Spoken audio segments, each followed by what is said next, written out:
அலங்காநல்லூர் அருகே மக்களுடன் முதல்வர் முகாமில் அதிகாரிகள் வருகைக்காக வெகு நேரம் மனுக்களுடன் காத்திருந்ததாக பொதுமக்கள் வருத்தம் தெரிவிக்கின்றனர். அலங்காநல்லூர் அருகே கொண்டையம்பட்டி கிராமத்தில் மக்களுடன் முதல்வர் திட்ட முகாம் நடைபெற்றது. இந்த முகாமில் கொண்டையம்பட்டி, அழகாபுரி, சின்ன இளந்தைகுளம் போன்ற ஊராட்சியை சேர்ந்த பொதுமக்கள் கலந்து கொண்டனர். முகாமிற்கு பொதுப்பணித்துறை, மாசு கட்டுப்பாட்டு வாரியம், கனிம வளத்துறை போன்ற துறை அதிகாரிகள் வராததால் மனுக்களை அளிக்க முடியாமல் நீண்ட நேரம் காத்திருந்தனர். தற்போது இது தொடர்பாக விவசாயிகளும் பொதுமக்களும் வேதனை தெரிவித்துள்ளனர்.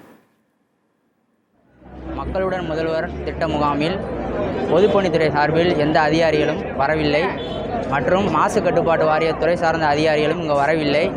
அது சம்பந்தப்பட்ட பிரச்சனைகளுக்கான மனுவை சம்பந்தப்பட்ட துறைக்கு அதிகாரிகள் எழுதி கொடுத்திருக்கிறார்கள். இதை யாரிடம் என்று வழங்குவது என்று தெரியாமல் நாங்கள் இந்த மனுவுடன் பதிவு செய்தவுடன் நாங்கள் இங்கே காத்து கொண்டிருக்கிறோம். அம்மாவில் மண்ணன்றதுக்கு 60 ரூபா சலான் கட்டி நம்ம அப்ரூவ் பண்ணோம். 60 ரூபா சலான் ஓப்பன் ஆகி தாசில்தார் இருந்து அப்ரூவ் கொடுத்துட்டாப்புல சம்பவம் அம்மாவுக்கு. பிடபிள்யூலேருந்து இந்த இதுக்கு யாருமே வரல. நம்மளும் ஒரு 4 தடவை போயிட்டோம். அந்த தல்லாகுளம் மட்டும் கொண்டேம்பட்டி கிராமத்தில் தல்லாகுளம் போயிட்டோம். ரெஸ்பான்ஸ் இல்லை. அதிகாரி அங்கே போயிட்டார், இங்கே போயிட்டான்னு சொல்லி அலைக்கழிச்சிருக்காங்க. ஒரு தாசில்தார் கொடுத்த அப்ரூவ் பார்த்தீங்கன்னா 30 நாள், 15 நாளைக்கு மேலே ஆகி போச்சு. நான் என்னைக்கு இந்த காட்டை சரி பண்ணி வெட்டி நான் என்னைக்கு விவசாயம் தெரியல. இதே உண்மை. நீங்கள் பிடபிள்யூலேருந்து ஆளே வரலங்க.